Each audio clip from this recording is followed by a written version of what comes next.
प्रेक्षकांनो नमस्कार, मी उत्तम कुटे. आपण पाहतात आपला आवाज. गेल्या महिन्यात 16 तारखेला वैष्णवी हागवणे या नवविवाहितेने सासरच्या छळाला कंटाळून म्हणजे हुंड्यासाठी सलग 2 वर्ष होत असलेल्या अनवनित छळाला कंटाळून राहत्या घरी गळफास घेऊन आत्महत्या केली. या घटनेला राजकीय, गुन्हेगारी असे अनेक कंगोरे आहेत. त्यामुळं तिचे पडसाद पुणे, पिंपरी चिंचवड शहरच नाही तर राज्यभर उमटले. ते अजूनही सुरूच आहेत. त्यामुळं मराठा समाजात एक लग्न आणि मराठा समाजाविषयी एक वेगळी चर्चा सुरू झाली. त्यामुळं ह्या घटनेपासून धडा घेत मराठा समाजाने आत्ता राज्यभर बैठकांचा धडाका लावला आहे. अहिल्यानगर, पुणे, याच्यानंतर काल पिंपरी चिंचवडमध्ये सकल मराठा समाजाची बैठक झाली. त्यात लग्न सोहळ्यांसाठी एक नियमावलीच तयार करण्यात आली. ती नियमावली काय आहे, ती आचारसंहिता काय आहे, हे आज आपण जाणून घेणार आहोत. कोणाकडून तर ते कालच्या या बैठकीला उपस्थित राहिलेले मराठा समाजाचे 3 मान्यवर. त्यात आज आपल्याबरोबर आले आहेत भाऊसाहेब भोईर, अतुल शितोळे आणि मारुती भापकर. तुम्हा तिघांचंही आपल्या आवाजमध्ये स्वागत आहे. भाऊसाहेब, माझा पहिलाच प्रश्न तुम्हाला आहे की कालच्या बैठकीत समाजाच्या नक्की काय घडलं, काय निर्णय झाला, काय आचारसंहिता लागू केली आहे, काय नियमावली बनवली आहे लग्नांसाठी? नमस्कार. प्रथम मी आपला आवाज या चॅनलचं मनापासून त्यांना धन्यवाद देतो की तुम्ही आमच्या भावना व्यक्त करण्यासाठी आम्हाला या ठिकाणी बोलवलं. खरं तर ह्या संदर्भात आम्ही लवकर पुणे शहरानं ताबडतोब ह्यावर प्रतिक्रिया दिली. आणि दुर्दैव आमचं असं आहे की कुणाचं तरी बलिदान झाल्यानंतर आम्ही एकत्रितरित्या येतो या विषयावर. खरं तर आपण आर्थिक सुबत्तेकडे एवढं प्रामुख्यानं इतकी वाटचाल करत असताना मूळ संस्कार आपले जे आहेत, किंबहुना आपण मुलांशी संवाद साधणं, त्यांना विश्वासात घेऊन त्यांच्या भविष्याच्या वाटचालीसाठी काय नेमकं त्यांना दिशा द्यायची, हा समाजामध्ये विषय होणं अत्यंत गरजेचं आहे.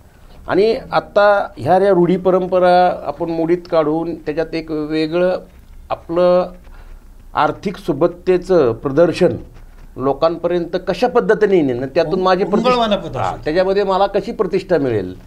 मी खर्च करण्याच्या विरोधात नाही, आम्ही लग्न केलेली आहेत, पण कर्ज काढून दिवाळी साजरी करण्यात मजा नाही आहे. तुम्ही व्यावसायिकतेच्या माध्यमातून तुमचा एक क्षण असतो, पण त्या क्षणामध्ये तुमचा आनंद घ्या. त्याच्यामध्ये प्रचंड वेळ जाणं, प्रचंड 2-2, 3-3 तास लेट होणं, ह्या सर्व गोष्टी येत आहेत. आणि आपण कुटुंबाच्या माध्यमातून एखाद्या मुलींचं लग्न ठरवत असताना आम्ही ते ठरावच केलेले आहेत की परत त्या आईवडिलांनी त्या मुलांशी संवाद साधणं गरजेचं आहे लग्नापूर्वी. आणि अनेक गोष्टी ज्या आहेत की ज्या आपल्या समाजाला विनाकारण आता आमच्याबद्दल, विशेषतः पिंपरी चिंचवड शहरातील आमच्या समाजाबद्दल असं बोलावं लागलेत की आमच्या बाबतीत फारच नाही, आता यांच्याकडे खूप पैसा झाला आहे, खूप असं झालं, म्हणजे वेगळ्या वेगळ्या आविर्भावामध्ये व्यक्त होत असतं आमच्याबद्दल. मी आता महाराष्ट्रभर कला क्षेत्राच्या माध्यमातून फिरतो. बरं, मराठा समाजामध्ये आपले व्यथा व्यक्त होण्यासाठी सुद्धा संवाद हरवलेला आहे. त्याचं कारण एक मूळ काय माहिती आहे का? असलेलं राजकारण. प्रत्येकाला काय वाटतंय की आपण राजकारणात आलो तरच आपली प्रतिष्ठा वाढेल, असा एक समजच झालेला आहे समाजाचा. आणि मला हे प्राध्यापक रामकृष्णजी मोरेंनी 92 साली सांगितलं होतं की 89 साली जेव्हा ते निवडणुकीत पडल्यानंतर तर आमच्या डोळ्यात अश्रू दिसत होते. ते म्हणले, भाऊसाहेब, राजकारण हे साधन आहे, साध्य नाही. तर तुम्हाला राजकारणाव्यतिरिक्त बघा, आता मी पुणे जिल्हा शिक्षण मंडळ कसं करतो. मग मला ज्यावेळेस अपयश आले, मी त्या नाट्यक्षेत्राच्या माध्यमातून, कलात्मक दृष्टिकोनातून 100 वर्षात पिंपरी चिंचवडचं कोण त्या ठिकाणी पोचलेलं नाही, अशा ठिकाणी आपण आहेत ना माध्यमं वेगळी. आता बरं, मी विषयांतर करत नाही. त्याचं कारण काय की ह्याच विषयाशी रिलेटेड मी जे बोलत आहे. त्याचं कारण सांगतो की राजकारणामुळं आपली बहुजन समाज 90% ह्या फक्त राजकारण. त्यामुळं काय झालं माहिती का, पहिले मतभेद व्हायचे, आता मनभेद होऊन शत्रुत्व निर्माण झालेलं आहे. मग आता कसपटे फॅमिलीला व्यक्त होण्यासाठी सुद्धा त्यांना भीती वाटली की मी जर माझं नाव जाईल किंवा माझे काय होईल, म्हणजे आपण किती दबलेलो आहोत आणि एकमेकांपासून किती दूर गेलेलो आहोत.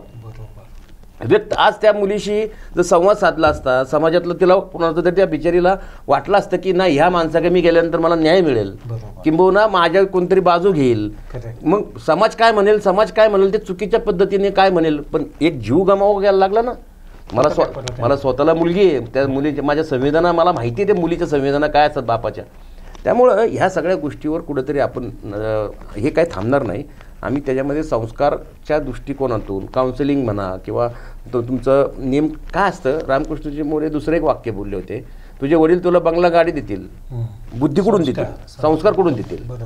पण हे संस्कार देखील येणं गरजेचं आहे पैसे बरोबर. म्हणजे घरामध्ये संस्कार आणि त्या संस्काराच्या माध्यमातून आज एकही कलात्मक दृष्टिकोनातून आमचं समाजातलं कुठेही कुणी जात नाही. तिथं लक्ष नाही. कोण साहित्यिक म्हणा, विचारवंत म्हणा, प्रायोगिक रंग म्हणा, शास्त्रीय संगीत, नृत्य, भरतनाट्यम, कथक नृत्य, तबलावादक, सतारवादक असे कितीतरी माध्यम आहे की त्यातून मुलाचं मन, बुद्धिबळ सुद्धा की त्याचं मन स्थिर राहतं, त्याला दिशा मिळते. आज समाज कुठं आपण चाललेलो आहे. आणि त्यामुळं ह्या सगळ्या आम्ही काल मोठी आचारसंहिता तयार केली की म्हणजे कुटुंबामध्ये महिलांचा छळ होतो त्या कुटुंबाची बेटीचा व्यवहार बंद. सांगून जर भिकारडी लोक सुधारत नसतील, सगळ्यात मोठा आणि महत्त्वाचा तो निर्णय येतोच. हे जर सांगून हे भिकारडी लोक सुधारत नसतील तर यांना समाजातून पूर्वी पद्धत असायची ना, ती काही पद्धती ह्यासाठीच होत्या की परत कुणी नाव घेऊन यायचं. बरोबर, एक प्रकारे बहिष्कृतच करायचं. वाळीत हा शब्द म्हणल्यावर ते परत त्या कुटुंबातलं नाही, त्याच्या 2 पिढ्या परत कुणी काय करत नाही. आणि हे सगळं करत असताना आता तुम्ही मला सांगा, मिरवणुकांना तो स्टेजवर तर किती गर्दी असते. हो, ते गर्दी मिरवणुकीचा आवर जरा घालावा, स्वागत समारंभाला प्राधान्य द्यावे, अनावश्यक खर्च टाळावेत, लग्न सांधेपणाने व्हायला पाहिजेत, स्वागत व आशीर्वाद एकच व्हावेत, औक्षण करताना सुवासिनींची गंध लावणाऱ्याची मान्यवरांची संख्या मर्यादित असावी, मुलीवर अन्याय होत असेल तर मुलीच्या पाठीशी सर्वांनी उभे राहावे. बरोबर, मायाच्या मंडळींनी समाजात काय होईल हे आता आम्ही मंडळी दशक्रिया विधीचा सुद्धा इव्हेंट करायला लागलेलो. बरोबर, कशासाठी? जिवंतपणे माणसाला प्रेम द्यायचं असतं किंवा सांभाळायचं असतं. आणि ह्यावर कुणीतरी बोललं पाहिजे. आणि काही गोष्टी बघा मुलांच्या बाबतीत देखील की बाबा आपला आता मला सून आहे तर मी विचारलं पाहिजे ना, माझा मुलगा तुला काय कसं सांभाळतो, तो किती वाजता येतो रात्री घरी, तो कुठं दिवसभर असतो. आपण मुलाला मी आजही 9च्या आत नाही आला तर मी फोन करतो कुठे आहे. आणि आता अर्थात मी हे जे तुम्हाला सांगत असताना हे मी परिस्थितीमुळे शिकलो. माझी खूप लहान वयात पत्नी गेल्यानं मला मुलगी असल्याकारणानं मला 7 वर्ष 7च्या आत घरात यावं लागायचं. त्यामुळे आजही मी गेले 17 वर्षात रात्री कुठेही पार्टी किंवा जेवण करायला गेलो नाही. कारण दोन्ही भूमिका तुम्हाला मला निभावल्या. त्यामुळं मुलांना खूप हे बघा, एक सचिन तेंडुलकर होण्यासाठी एका दिवसात नाही घडत तो. मला पंकज महाराज गावडे जे आहेत हबप ते बोलले, मी त्यांना बोललो आपल्या समाजातली माणसं ह्या ठिकाणी का जात नाही. तो ते म्हणले आपण डायरेक्ट 10वीला गेल्यानंतर म्हणतो त्याला अभ्यास कर.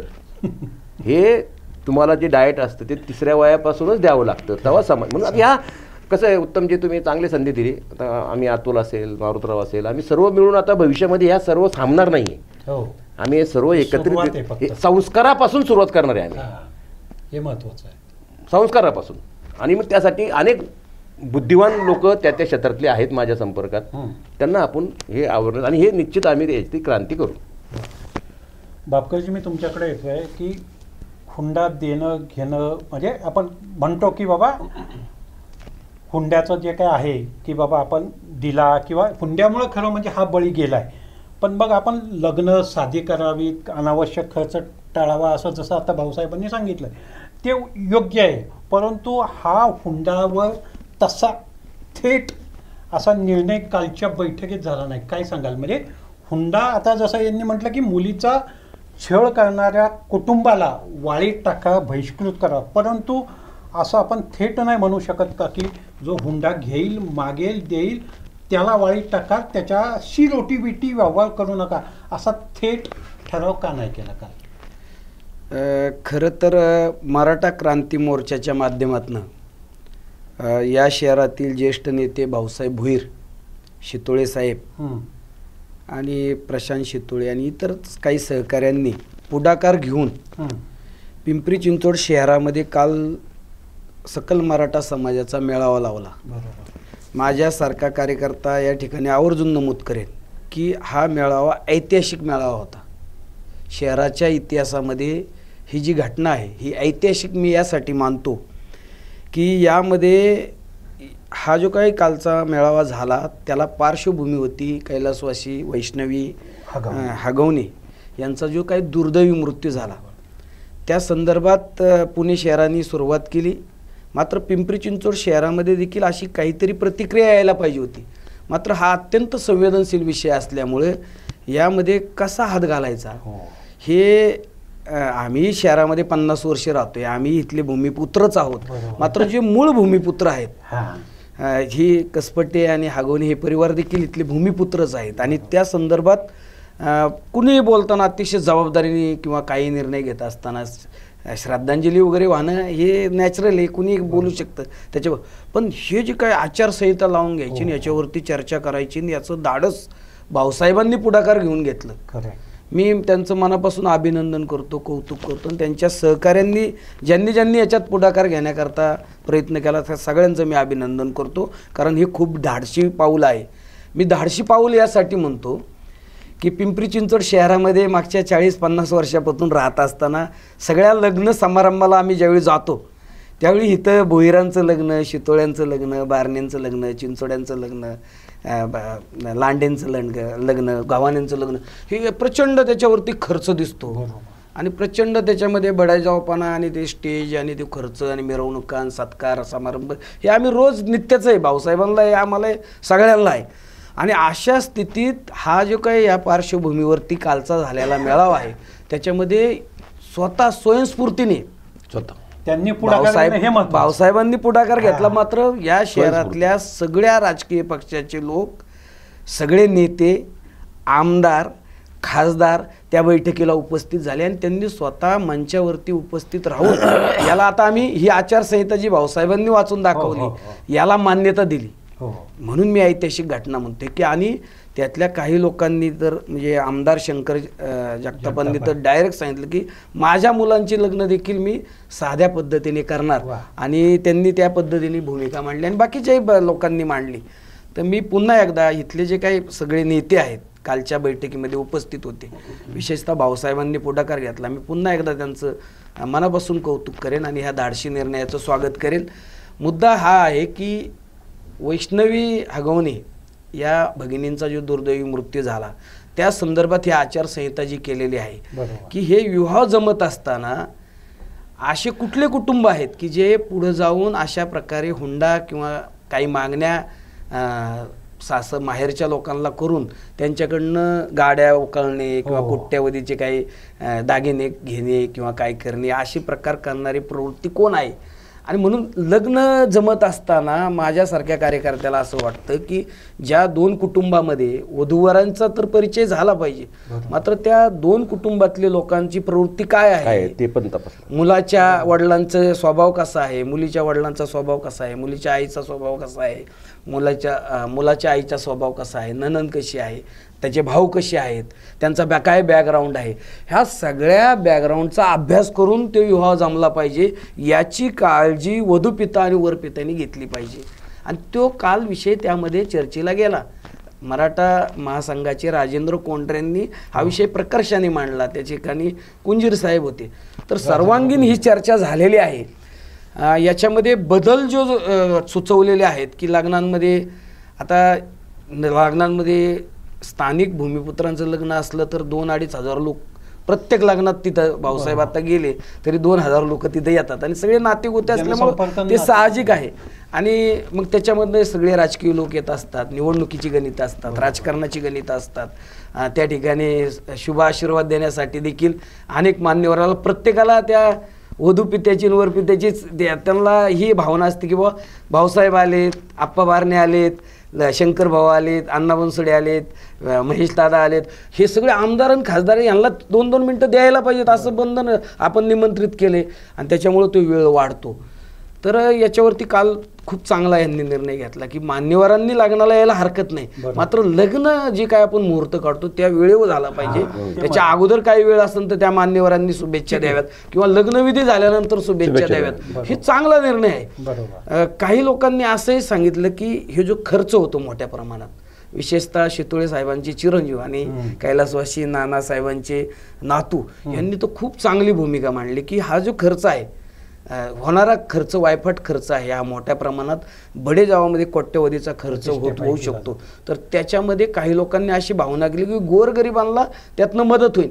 मी काय म्हणतो की हे लग्न भाऊसाहेब आणि शितोळे साहेब ज्यावेळी मोठे श्रीमंत आर्थिकदृष्ट्या सक्षम असणारे लोक मोठे विवाह करतात, त्यावेळी आपल्याच समाजातले म्हणजे शितोळ्यांमध्ये जे छोटे असतात, आर्थिक दृष्टीने कमकुवत असतात, भोयरांमधले कमी असतात, त्यांना बी टेन्शन येतं ना की ह्या शितोळ्यांनी एवढं मोठं लग्न केलंय, किमान त्याच्या मीडियम आपल्याला मध्यम तरी केलं पाहिजे. हे एक प्रकारे म्हणजे त्यांच्यावर दबाव येतो आणि मग ते कर्ज काढतात आणि मग ते ऋण काढून सण काढल्यासारखं होतं.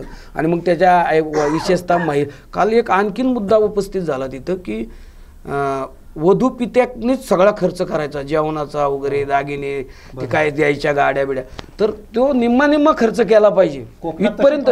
कोकणामधली जी पद्धत तिथं चर्चेली गेली आणि त्या पद्धतीचा काही अंश अवलंब केला गेला पाहिजे असंही भूमिका काही जणांनी मांडली. एवढंच नाही, कालच्या बैठकीमध्ये हितपर्यंत भूमिका मराठा समाजाच्या लोकांनी मांडली की एखादी मुलगी जर समजा लग्न झालं 4 महिन्यात तिचं निधन झालं तर मुलगा लगेच लग्न करतो, पण ती मुलीचा जर पती काही अपघाती निधनात गेला 4 महिन्यांनी 6 महिन्यांनी तर तिला आयुष्यभर तसंच राहावं लागतं. ही एक जी प्रथा आहे, हिला कसा विधवेचा पुनर्विवाह यापर्यंत चर्चा केली. म्हणजे छत्रपती शिवराय फुले, शाहू आंबेडकर, अण्णाभाऊंच्या विचाराचा पुरोगामी जो महाराष्ट्र आहे त्या संदर्भात त्या कालच्या बैठकीमध्ये अगदी स्पष्टपणे मराठा समाजाच्या धोरणींनी त्या ठिकाणी भूमिका घेतली. आता ही भूमिका मी व्यापक खूप वेळ बोलू शकतो त्याच्यावर कालच्या भूमिकेबद्दल. ही कालची भूमिका स्वागतार्ह आणि ऐतिहासिक आहे, मात्र याची अंमलबजावणी भाऊसाहेब कशी होणार हा महत्वाचा प्रश्न. केवळ बोलाचीच कडी आली, बोलाचा भात कालच्या वेळापुरती भाषणं झाली, बोललं झालं, सगळं झालं. तर त्याच्यासाठी जी काही खरी परीक्षा जी आहे भाऊसाहेबांच्या नेतृत्वाखाली बाकी सगळे जे काही आम्ही आहोत, ही आमची खरी परीक्षा आहे समाज म्हणून. समाज म्हणून आम्ही सगळी ही जबाबदारी घेऊन तशा प्रकारचं प्रबोधन, तशा प्रकारचं पुढच्या काळामध्ये वाटचाल करण्याकरता प्रयत्न करणे, प्रबोधन करणे, काही समित्या बनवणे, त्या समितीच्या माध्यमातून लोकांपर्यंत पोहोचणे, मेळावे घेणे, मेळाव्यातनं ही भूमिका मांडली. आमच्या महिला ज्या आहेत, महिलांना देखील आम्हाला समजून सांगावं लागेल या सगळ्या गोष्टी. ते सगळे भाऊसाहेबांच्या नेतृत्वाखाली आणि इतर जे काही नेते काल सगळे मी नावं घेतली ते नेते पुढाकार घेतील आणि निश्चित परिवर्तन काय एकदम सगळं परिवर्तन होणार नाही, मात्र हळूहळू हे परिवर्तन करण्याची ही सुरुवात झालेली आहे आणि ही सुरुवात ऐतिहासिक आहे, स्वागतार्ह आहे. मी या सुरुवातीचं स्वागत करेल आणि या कामामध्ये भाऊसाहेब जे काही संदेश आम्हाला आदेश देतील समाज म्हणून आम्ही त्यांच्या पाठीशी ठामपणे उभे राहणार आहोत. अतुलजी, मी आता तुमच्याकडे येतोय की हुंडा देणं घेणं हे कायद्याने गुन्हा आहे, हुंडा प्रतिबंधक कायदा आहे.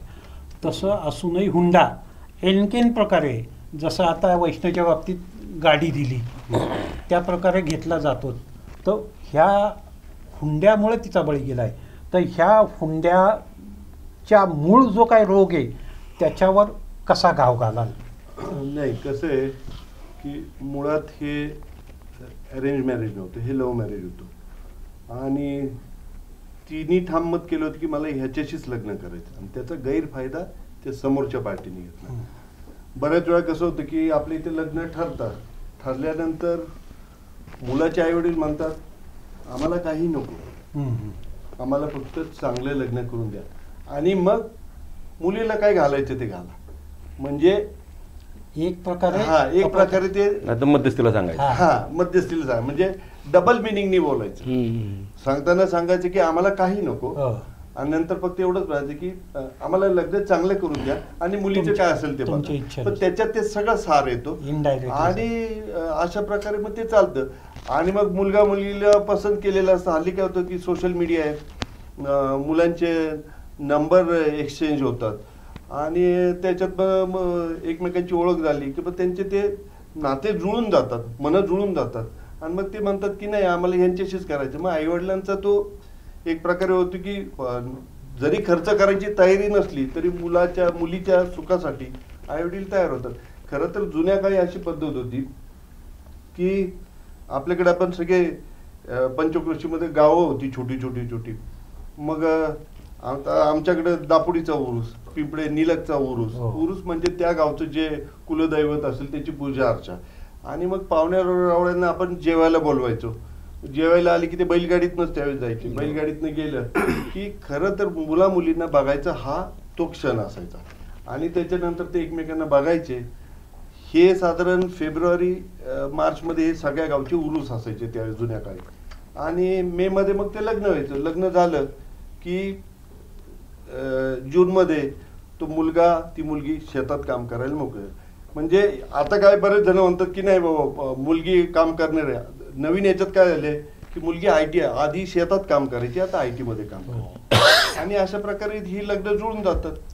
आणि आता सगळ्यात महत्वाचं असेल की ही जी जबाबदारी आहे ज्या विवाह संस्था आहेत किंवा वधूवर सूचक मंडळ यांची जबाबदारी खूप वाढलेली आहे.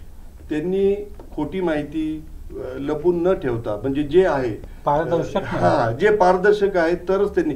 बऱ्याच ठिकाणी काय होतं की लग्न ठरायलाच पाहिजे अशा पद्धतीने ते माहिती देतात आणि मग पुढे जाऊन ते सगळे प्रॉब्लेम्स क्रिएट होतात. त्याच्यापासून खरं तर त्यांची पण खूप जास्ती जबाबदारी आहे. भाऊसाहेब, नेत्यांमुळं लग्नात त्यांच्या भाषणांमुळं लग्नाचा मुहूर्त कधीच साधला जात नाही. त्यातही मराठा समाजातली लग्न कधीच वेळेत लावली जात नाहीत. तर त्याच्यावर काय तुम्ही त्या समाजातले ज्येष्ठ नेते म्हणून किंवा एक काय अक्षीर रामबाल इलाज काय सांगता येईल, काय काढता येईल? नाही, एक तर खरं सांगू का, कोणत्याच पुढऱ्याला असं वाटत नाही की मला तिथं जाऊन भाषण करावं. काल व्यक्त झाले सगळेजण. असं नाही. आता पुन्हा आता मी वैयक्तिक मी इतक्या वर्ष आहे मी पण आता त्यामुळं अनेक लग्न समारंभात गेल्यानंतर मला नाही असं वाटत की मी तर आता सध्या असं पद्धत केलेली की दुपारी सर्वांना जाऊन भेटून येतो. आपल्यापासून सुरुवात केली पाहिजे. पण ती व्यक्ती असतील समोरची जी वधूपिता असेल किंवा वधूवर असेल त्यांना बिचारांना वाटतं की चला एक प्रतिष्ठित व्यक्ती आपल्याकडे आले. त्यांचाही काही उद्देश चुकीचा असतो असं माझं मत नसतं. त्यांनी ते सर्व करावं पण वेळेत करावं. हे महत्त्वाचं. म्हणजे तुमचं लग्न 15-20 मिनिटं इकडे तिकडे झालं तर चालेल असतं ना. आता माझ्या मुलाचं लग्न झालं मलाही वाटलं की बाबा हे मंत्री यावं अमुक यावं आणि निमंत्रण प्रत्येकाला वाटतं. मी त्यांच्याबद्दल आक्षेप घेत नाही. ती जी व्यक्ती लग्न किती मोठं करायचं हेही तुम्ही ठरवा. फक्त माझं एकच मत आहे समाजाला की तुम्ही कर्ज काढून दिवाळी करू नका. हे महत्त्वाचं. भाऊसाहेब भुर्णी केलं म्हणून कुट्यांनी करायचं, कुट्यांनी केलं म्हणून भापकरनी करायचं ही स्पर्धा आपल्यामध्ये नको. स्पर्धा होती ही स्पर्धा नकोय. कारण का स्पर्धा करत असताना आपण कितीतरी वर्ष मागं जातो. आणि आमच्या वाडवडिलांची आमच्या आजोबा पंजोबांची ह्या पिंपरी चिंचवड शहरावरची एवढी पुण्याई आहे त्यामुळे ही आमची पिढी सगळी चांगल्या डोळ्यानं पाहती. मग त्याचं वाताहत होता कामा नये त्या विचारांची. आता काय झालंय की मला ना काय देऊ काहीच मग मध्यस्थीला पाठवायचं की एवढं आम्ही मागे एकदा घेतलं होतं आमच्याकडून. मग हे अशी ही बनवाबनवी आहे ना ती पण कमी झाली पाहिजे. बरं तुम्ही आईवडिलांनी सावध राहिलं पाहिजे. जर ते आत्ताच एवढं मागत असतील तर पुढे जाऊन काय तिथंच तोडा लग्न. बैठकच कॅन्सल करू. बैठक कॅन्सल करून टाका. बैठक जिथं म्हणेल तिथं मुलगी द्यायची नाही एवढा. आणि लग्न ठरवताना काही लोक घेऊन जायची गरज नाही. ते काहीतरी फुगाफुगी करत असतात. मी माझ्या मुलाचं लग्न ठरवलं वगैरे की एकटाच गेलो आणि त्यांना म्हणलं मला काहीच नको असं म्हणायचं. नंतर हळू हे पण नका करू म्हणलं. एकटाच गेलो. मग काय होतं मित्र परिवार सांगणारा भरपूर असतो. मग तो एवढं माग तेवढं माग ते नकोच ना. पहिली सुरुवातच आपली अशी करा. आणि म्हणून मला असं वाटतं की कोणत्याही पुढऱ्यांना वाटत नाही की माझं भाषण व्हावं, मला आशीर्वाद द्यायला मला मिळावं. पण ते चांगलं आहे, वाईट नाही त्याच्यामध्ये. पण ते वेळेत करा. नाही याच्यामध्ये जो काय मुद्दा आपण सांगितला, मी 15 दिवसापूर्वी अहिल्यानगरमध्ये माझ्या गावाला गेलो होतो. आणि त्या ठिकाणी आमच्या जवळच्या नातेवाईकांचं जगताप आणि लोळे हे दोन्ही पिंपरी सांडचे लोळे आणि पिंपळगाव पिशाचे जगताप असा साखरपुड्याचा आणि सुपारीचा कार्यक्रम होता. आणि दोन्ही वधूवर जे आहेत ते उच्च शिक्षित होते. आणि तिथं त्या पाहुण्यांनी निर्णय घेतला ना दुपारी 2 वाजता तो कार्यक्रमात आम्ही सहभागी अगदी जवळचे नातेवाईक निर्णय घेतला की 4 वाजता लग्नच लावून टाकायचं. लगेच. आणि 4 वाजता रेणुका माता मंदिराच्या शेजारी ते लग्न झालं. तो वधू पिता जो आहे ना 3-4 लाखाला वाचला तो. निश्चितच. पुढे तो काय म्हणजे असे काही निर्णय जे आहेत ना की आता बरेचसे बदल व्हायला लागलेत की साखरपुड्याच्या कार्यक्रमातच लग्नविधी उरकून घ्यायचा. आणि साखरपुड्याचा कार्यक्रम आपल्याकडे म्हणजे जे पाहतो आम्ही त्याच्यात लग्नच 2 लग्न होऊ शकतात. मारुद्र काल लग्न झालं आमच्या मित्राच्या मुलीचं सकाराम काशीत. हो हो हो. त्यांनी 15 लाख काढले, ह्यांनी 15 लाख, दोघांच्या नवरा बायकोच्या याच्यावर एफडी देऊन टाकली. एफडी माझ्या असते. बरोबर. असं जर ते झालं ना. आता आणखीन एक मुद्दा की विशेषतः अहिल्यानगर जिल्ह्यात आमच्या भागामध्ये 2-2 तास लग्न उशिरा लागतात, खूप उशिरा तिकडे पण तेच. आणि हे भाषण नेते सगळे तिथं त्या पद्धतीने. सगळ्यात डेंजर काय की पारण्या जो निघतो संध्याकाळी डेकोरेशन वगैरे केलेलं असतं आणि मग ऐका ना उशीर झाला पाहिजे, अंधार झाला पाहिजे, ते डेकोरेशन ती लाइटिंग दिसली पाहिजे, मग ते कार्यकर्ते नवरदेवाचे जे नाचणारे असते ते नाचतात. भाऊसाहेब ते लग्न 1.5 तास 1.5-2 तास उशीर लागले. एक महाराज होते, महाराज आशीर्वाद देण्याकरता. तर त्यांनी असं सांगितलं तिथं डायरेक्ट मंचावरती की तुम्ही 1.5 तास मुहूर्त काढता, तुम्ही जाऊन मुहूर्तावर लग्न करत नाही, 1.5 तास तुम्ही उशिरा लग्न लावता. तर रामायणाच्या काळात प्रभू रामचंद्राचं आणि सीतामायाचं लग्न होत असताना 14 मिनिटं ते मुहूर्त सोडून उशिरा लग्न लागलं. तर त्यांना 14 वर्षे वनवास भोगायला लावला. आणि डायरेक्ट त्यांनी शिवेगाळ करीत की तुम्हाला लाजा नाही वाटत का की तुम्ही एवढा मुहूर्त काढता, हे करताना एवढा उशीर करता लग्नाला, येणाऱ्या लोकांचे काय हाल होतात, ते किती वेळ काढून आलेले असतात, तुम्ही नाचत बसता. तर ही अशा पद्धतीने सुद्धा बोलायचं धाडस त्या ठिकाणी केलं पाहिजे. मुहूर्त काढताय, मुहूर्तावर लग्न करा. लग्नानंतर येणारे मान्यवर जे आहेत त्यांची भाषणं नंतर तुम्ही शुभेच्छा द्यायला त्यांनाही द्या. अगोदर काही येणारे असतील त्यांना शुभेच्छा करा. पण वेळेचं महत्त्व सगळ्यांनी जाणलं पाहिजे. आणि तिष्ठत लोकांना बसवलं जातं, महिलांचं, लहान मुलांचे त्याच्यामध्ये खूप हाल होतात. आणि म्हणून हा बदल जो आहे, हा बदल होणं सुद्धा एवढं लगेच. कालची बैठक झाली क्रांती मोर्चाची, पुण्यात झाली, अहिल्यानगर, लगेच ते होईल असं काय होणार नाही. मात्र या विचाराने जे काही प्रबोधन होईल, यातनं काही आदर्श तरुण युवक पुढे येतील आणि ते ज्यावेळी आदर्श घेतील आणि स्वयंस्फूर्तीने निर्णय घेतील. जसं आमच्याकडं त्या मुलांचं पण काय होतं की आमची हवस नाही पूर्ण होत, मग ते फोटोग्राफ्स आणि मग ते सगळे स्टेज आणि मग ते डेकोरेशन आणि मग त्या खुर्च्या बसणार आणि मग ती फोटोग्राफी होणार आणि मग मिरवणुका होणार. आता वेगळीच प्रथा आली आमच्याकडे, मुला मुलींची आदल्या दिवशी मिरवणूक काढायला लागली. हा हा हा हा हा तसलं करायला लागले. पूर्वी असं होत नव्हतं. तर माझ्या म्हणण्याचा उद्देश काय की हे बदल जे काय आता आपण चाललोय, बरेचसे बदल करणं मराठा समाजामध्ये बदल करणं गरजेचं आहे. महाराष्ट्रामध्ये मराठा समाज हा मोठा भाऊ आहे. इतर समाजात हे लहान स्वरूपात पण ते पण अनुकरण करतात, मोठ्या भावाचं अनुकरण करतात. ही जी काय वैष्णवींची जी घटना घडलेली आहे ही केवळ मराठा समाजामध्ये नाही तर बहुजन समाजामध्ये ही प्रवृत्ती आहे आणि ती सगळ्या समाजामध्ये आहे. आणि ती कुठंच अशी घटना घडली नाही पाहिजे, यासाठी मराठा समाजाने इतर बहुजन समाजासमोर एक आदर्श निर्माण केला पाहिजे आणि त्याचं अनुकरण इतर समाज देखील करतील. आणि ह्या ज्या काही कुप्रथा सुरू झालेल्या आहेत याला प्रतिबंध बसेल अशा प्रकारचा प्रयत्न पुढच्या काळात भाऊसाहेब असतील, पुण्यातले काही मंडळ असतील, इतर महाराष्ट्रातील मराठा समाजाचे धोरणे असतील, त्यांनी प्रयत्न निश्चित केला पाहिजे. निश्चित हा बदल आपल्याला भविष्य काळामध्ये दिसेल. अतुलजी, मी तुमच्याकडे येतोय की आता थोडीशी जे काही काल निर्णय झाले किंवा त्याच्याविषयी लगेच काही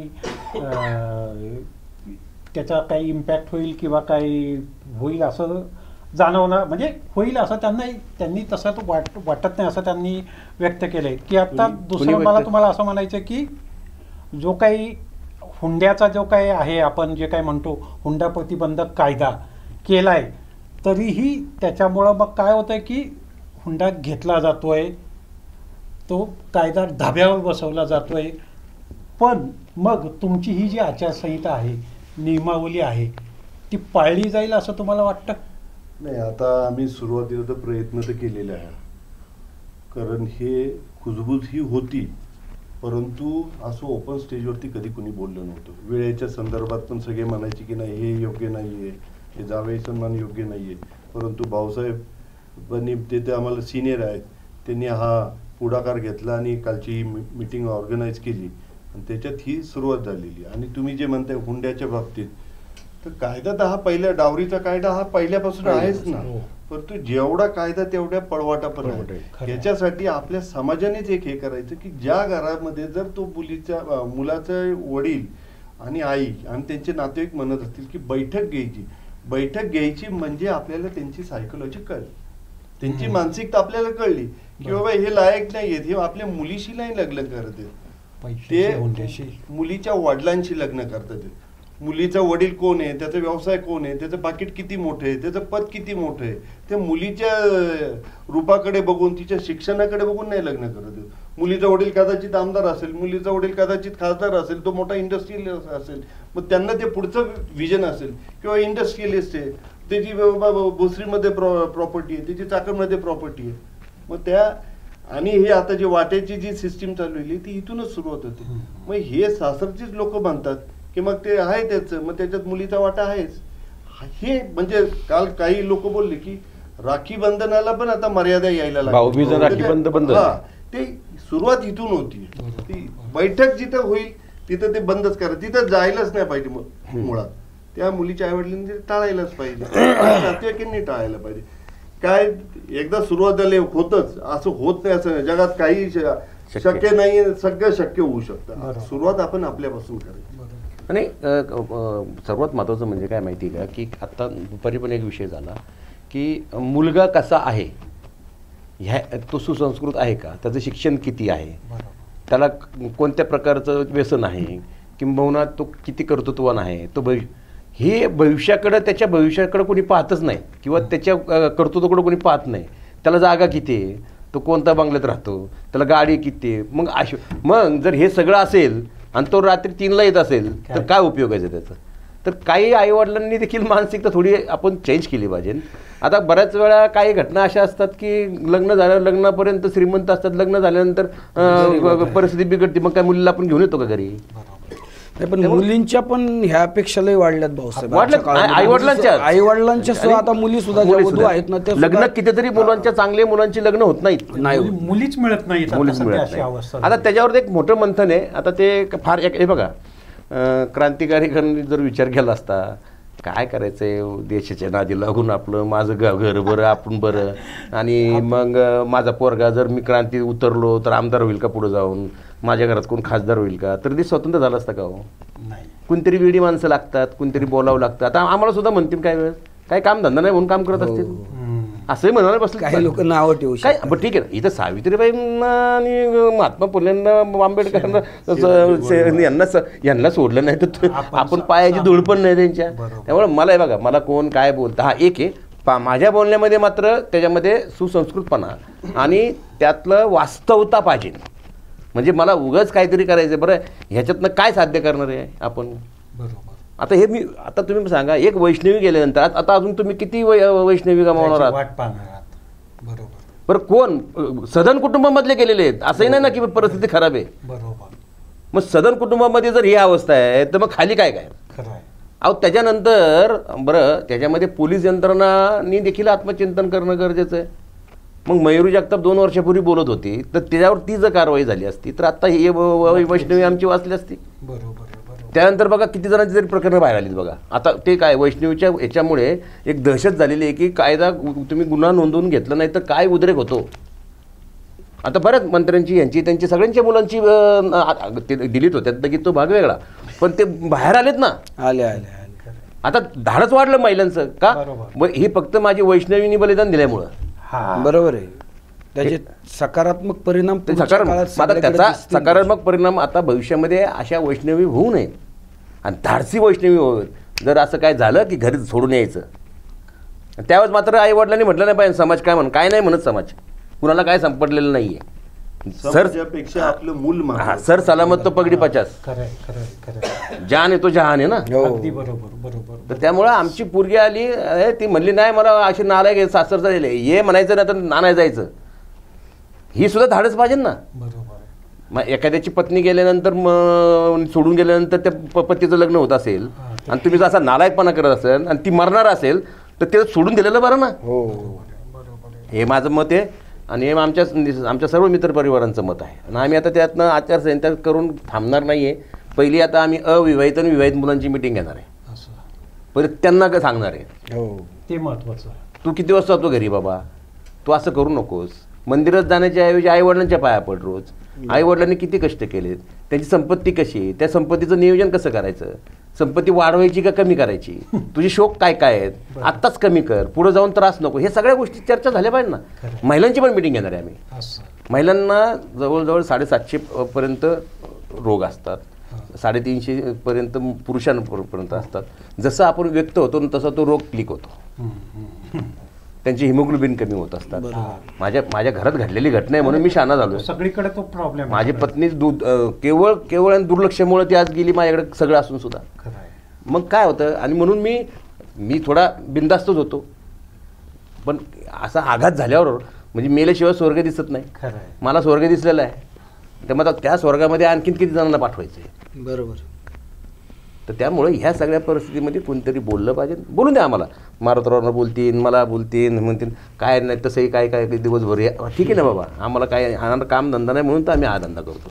पण हा धंदा माणुसकीचा आहे, भविष्यातील एक वैष्णवी परत होऊ नये त्यासाठीचा हा धंदा आहे. आणि आपली पिढी जी आहे ती सुसंस्कृत होण्यासाठी अनेक, आता मला सांगा MPSCची IPSची कोण परीक्षा देतं? कोणता मुलगा इथं जाऊन प्रॅक्टिसला हायकोर्टात जातो? किंवा किती मुलं आहेत अशी आमच्यातली, किती जण डॉक्टर झालेले आहेत? खूप कमी आहे तसं प्रमाण. कोण साहित्यिक झालाय, कोण विचारवंत होतोय, कोण नाटक बघतात का कधी? कोण नाही.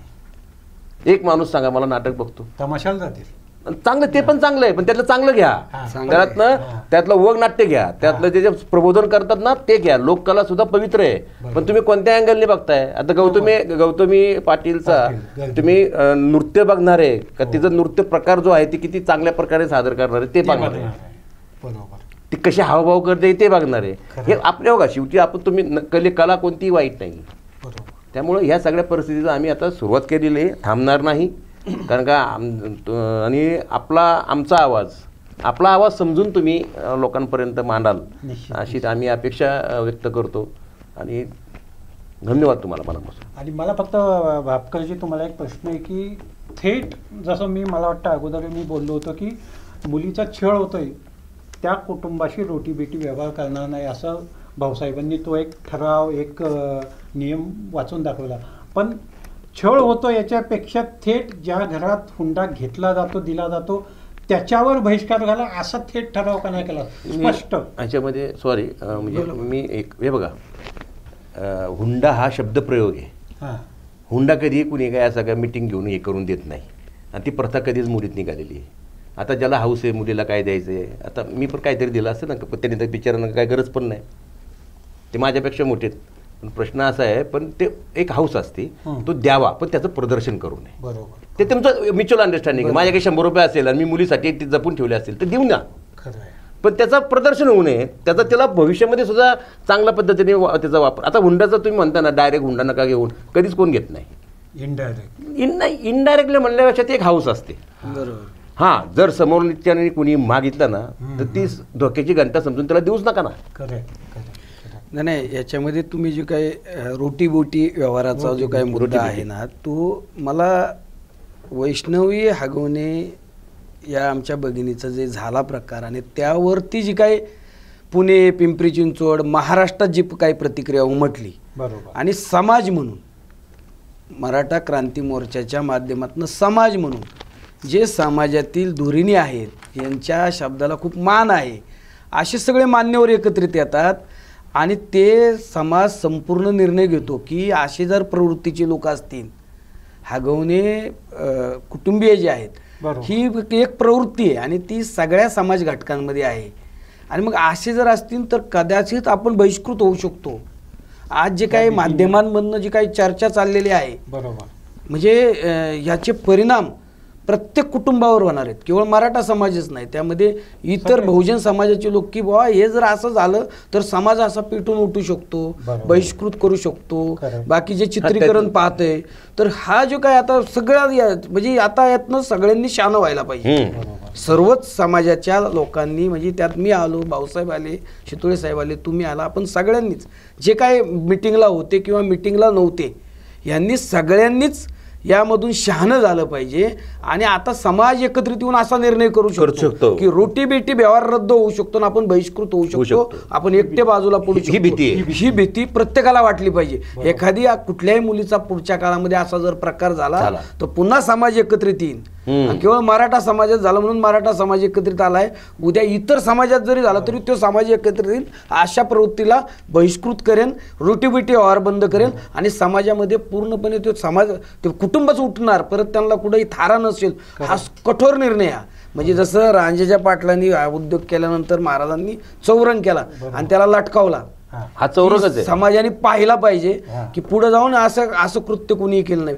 तसा मराठा समाजाच्या वतीने रोटी बेटी व्यवहार बंद करायचा हा महाराजांच्या संदेशानुसार चौरंग आहे असं या ठिकाणी आम्हाला नमूद करायचंय. यातून मराठा समाजाच्या सर्व बांधवांनी, भगिनींनी, युवकांनी, युवतींनी और बहुजन समाजातल्या सगळ्या बांधवांनी, भगिनींनी, युवतींनी यातून बोध घ्यावा आणि पुढच्या काळात अशी दुर्घटना, अशा प्रकारचं दुष्कृत्य कुणीही करू नये. अन्यथा समाज त्याला मान्यता देणार नाही, तर समाज त्यांना बहिष्कृत करेल असा संदेश या माध्यमातून आम्ही देऊ इच्छितो. भापकरजी जे म्हटलेत की समाजाची भीती, तर मला त्याच अनुषंगानं तुम्हाला विचारायचं आहे की ही जी काही समाजाची भीती आहे, समाज काय म्हणेल, याच्यातून मुलीचे आई वडील सासरी छळ होऊनही तिच्या मागे उभं राहत नाही. तर आत्ता जी काही परिस्थिती बदलली, वैष्णवीचं उदाहरण आहे, तर त्याच्यातून याच्यात बदल व्हावा ह्या मानसिकतेत समाजाला फाट्यावर मारावं. आपण जसं व्यवसाय म्हटलं की शेर सलामत तर पगडी पचास, तर हे बदल व्हावा किंवा असं तुम्हाला नाही वाटत का? काय आलं की ह्या आमच्या ह्या लेकीच्या केसमध्ये असं आलं की तिचे वडीलच म्हणतात, ती बिचारी आली होती परत घरी आली, तिला परत समजूत काढून की बाबा तू जा. त्यांच्या भावांना सुद्धा, म्हणजे त्या मुलीच्या काकांना सुद्धा माहीत नव्हतं की हिला एवढा त्रास दिला जातोय. म्हणजे त्यांनी समाजाच्या भीतीने, नातेवाईकांच्या भीतीने ते लपवून ठेवलं. सगळ्यात मोठी चूक तीच झाली. त्यांनी ती लपून न ठेवता सरळ त्यांच्या आपल्या सगळ्या नातेवाईकांची मीटिंग घ्यायची होती, एकत्र बसवायचं होतं. या मुलीला असा असा त्रास होतो, त्यांनी इथेच ठेवायचे. मग पुढे जाऊन ही घटनाच घडली नसती. आणि तुम्ही जे म्हणताय की ही सुरुवात झालेली आहे, हे काय जादूची कांडी नाही की आम्ही एक मीटिंग केली आणि लगेच आंबट म्हटलं आणि ते स्टार्ट झालं. ही सुरुवात झाली. जे कधीच कुणी कुणाशी ओपन स्टेजवरती बोलत नव्हतं ते आज आम्ही बोलायला सुरुवात केली आणि अख्खा समाज एका मेसेजवरती आज एवढी लोक जमली. कुठं फ्लेक्स लावला, कुठं सोशल मीडियाला, फक्त एकमेकांना जे प्रमुख लोक होते आमचे त्यांना आम्ही, हे तर फक्त राजकीय लोकांपुरतं. अजून आम्ही बाहेर असं नाही की मराठा समाज फक्त राजकारणातच आहेत.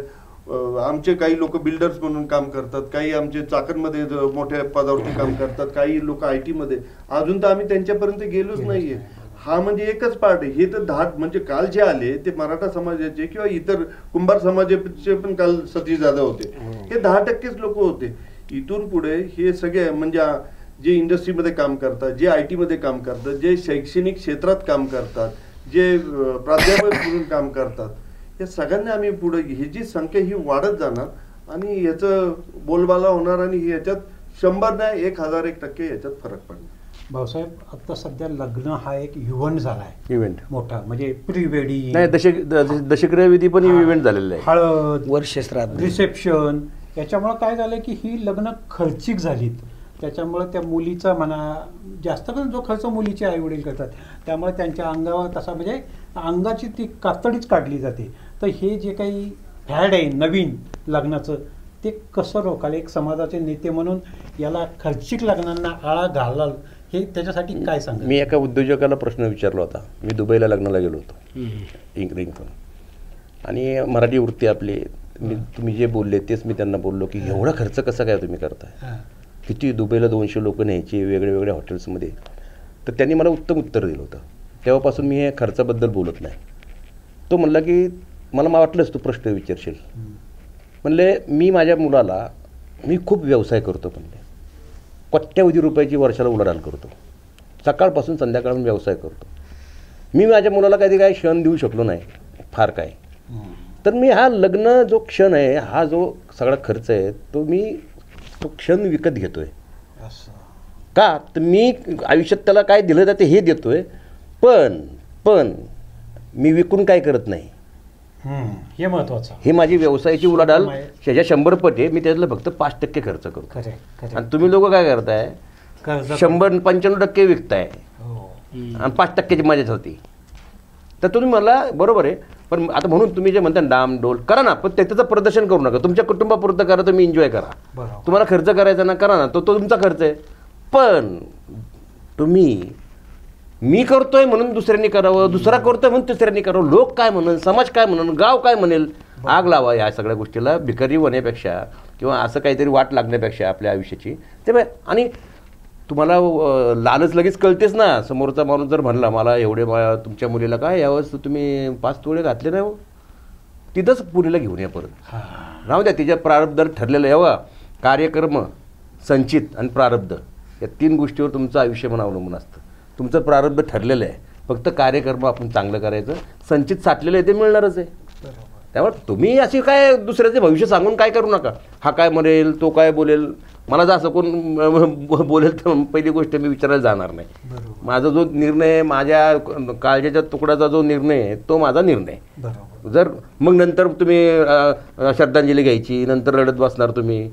आता हे आम्ही सगळं करतोय, करायची वेळ आणणं म्हणजे आपण किती टोकाकडे चाललेलो आहे. आज तुम्ही सांगा, नुसतं हगवणे कुटुंबापुरतं मर्यादित येत नाही. त्या भूकुंबमध्ये ते जेवढे हगवणे आहेत त्यांच्याबद्दलची मानसिकता काय राहणार आहे. आमचे कसपटे असतील, आम्ही आमच्या गाववाल्यांच्या मंडळींचं जे आर्थिक सोबत आहे त्यांच्याबद्दल काय म्हणत असं येत असेल आता लोकांमध्ये. ह्याचे पडसाद खूप वेगळे असतात. अहो खूप वेगळे पडसाद असतात. इतकं सोपं नाही आहे. 7000 वर्ष झाले महाभारताला. दुर्योधन कुणी नाव ठेवलं का कोणाचं परत.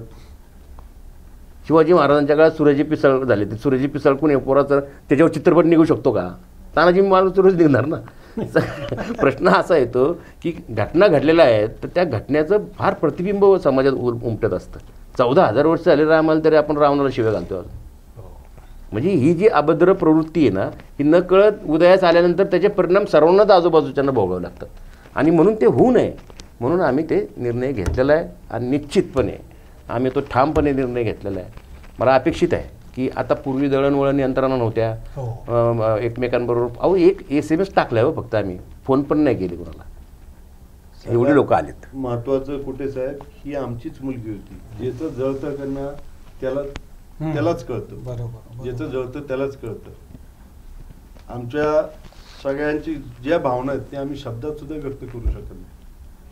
बापकरजी, मी तुमच्याकडे एक शेवटचा प्रश्न आहे की जसं भाऊसाहेबांनी उल्लेख केला होता की बाबा ही जी काही भाषणं नेत्यांची किंवा लग्नात जी होत आहेत, सत्कार सोहळे होत आहेत, त्याच्यामुळं मुहूर्तावर तर ती कधी लागतच नाही. पण हे जे फॅड आहे ना ते विशेषतः ग्रामीण भागात, शहरी भागात आहेत नाही, ग्रामीण भागात मोठ्या प्रमाणात भाऊसाहेबांनी उल्लेख केला तसं दशक्रिय विधीला सुद्धा लागलं आहे. तिथं ते कीर्तनाच्या जोडीनं भाषणंही जोरात सुरू होत आहे. तर ही जी काय अनिष्ट प्रथा आहे, आता जसं तुम्ही उपाय सांगितला की इकडची लग्न कशी साधी सरळ सोपी आणि भाषणं विरहित, किंवा तुम्ही सगळ्यांनीच बोललात की बाबा मोजके सत्कार आणि मोजकं बोलून त्यातल्या त्यात थोडासा उशीर होईल, 10-15 मिनटं अशी ती लागावी. तर ते तिकडचे अंत्यसंस्कार किंवा दशक्रिय विधीसुद्धा विना भाषणा व्यतिरिक्त एखाद्या कीर्तनाच्या जोड देऊन करता येईल असं नाही करता येणार का. त्याच्याविषयी काय सांगाल, त्या जे काही दशक्रिय विधीला जे काही भाषणं होतात त्याच्याविषयी. नाही, हे म्हणजे जे काय आता वैष्णवीच्या माध्यमातून हा विषय उपस्थित झाला आणि शितोळेंनी जे काही सांगितलं की त्या मुलीचा छेड होत होता. बरोबर. आणि ती घरी देखील आली होती. मात्र समाजाची जी भावना असते की कुठलीही मुलगी, लग्न झालेली मुलगी आणि ती नवरा सोडून आपल्या आईबापाच्या दारात येणं हे आपल्या समाजामध्ये थोडं अप्रतिष्ठेचं मानलं जातं. म्हणून प्रत्येक ठिकाणी असा प्रयत्न असतो की पाहुण्यांना मध्ये घालून हे करून कशी तरी मुलगी नवऱ्याच्या घरी गेली पाहिजे. तर मराठा समाजाने ह्या बऱ्याचशा प्रथा बदलायची गरज आहे. आज म्हणजे मराठा समाजामध्ये मी जे उदाहरण सांगितलं की मुलीचा नवरा जर गेला तर तिने आयुष्यभर विधवाच राहायचं बरं का. आणि तिचा जर पुनर्विवाह लावला ते घर बाद होते मराठा समाजात. ही वस्तुस्थिती आहे. तर म्हणजे माझ्या ग्रामीण भागात तर खूप काटेकोरपणे पाळलं जातं.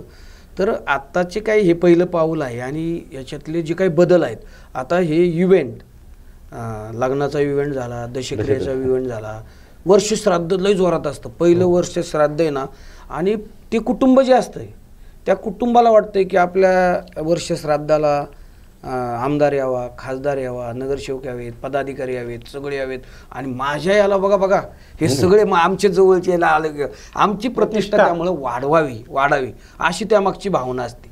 दशक्रिया विधीला देखील सगळे त्या माणसाला एक प्रेम असतं म्हणून जात असतात आणि त्या ठिकाणी बोलता यावं आपल्याला असा प्रयत्न काही लोक करतात देखील. पण माझं काय मत आहे, आता समाजाच्या माध्यमातून आपण सगळेच निर्णय घेत असताना हे भाऊसाहेबांच्या नेतृत्वाखाली जी काही चळवळ सुरू आहे त्याच्यामध्ये देखील दशक्रिया विधीच्या माध्यमातून जो सिनियर मोस्ट त्या ठिकाणी एकच माणूस त्यामध्ये बोलेल, तो श्रद्धांजली वाईल आणि 2 मिनिटं सगळ्यांची नावं घेईन आणि एक माणूस श्रद्धांजली वाईल, इतर कुणीही बोलणार नाही. असे काही बदल सर्व बाजूनी चर्चा करून पुढच्या काळामध्ये या ठिकाणी या चळवळीच्या माध्यमातून करण्याचा प्रयत्न देखील भाऊसाहेब पुढाकार घेऊन करतील आणि आमची त्याला साथ असेल. रक्षको, हुंडा प्रतिबंधक कायदा असूनही विशेषतः ग्रामीण भागात हुंडाबळी जात आहेत ही मोठी शोकांतिका आहे. ते रोखणं ही आता काळाची गरज झाली आहे. त्यासाठी मराठा समाजानं, त्या समाजातील मान्यवरानं वैष्णवीच्या आत्महत्येनंतर एक पाऊल पुढे टाकलं आहे आणि त्यांना नक्की आशा आहे आणि ती त्यांनी बोलूनही दाखवली आहे तिघाही मान्यवरांनी की आता ही फक्त सुरुवात आहे. समाज आपण म्हणतो राव करेल तो समाज करेल तो राव काय करेल, म्हणजे गाव करेल तो राव काय करेल. त्यासाठी त्या अनुषंगानं तसंच आता जर एखाद्या समाजानंच हुंडा याला रोखण्यासाठी किंवा हुंडाबळी रोखण्यासाठी पाऊल उचललेलं आहे, त्यामुळं आत्ता आपण अशा तर निश्चित करायला हरकत नाही की हे प्रकार किंवा वैष्णवीसारख्या घटना रोखल्या जातील, असे बळी होणार नाहीत ही आशा मात्र आज आपण निश्चित बाळगूया आणि आज इथेच थांबूया. धन्यवाद.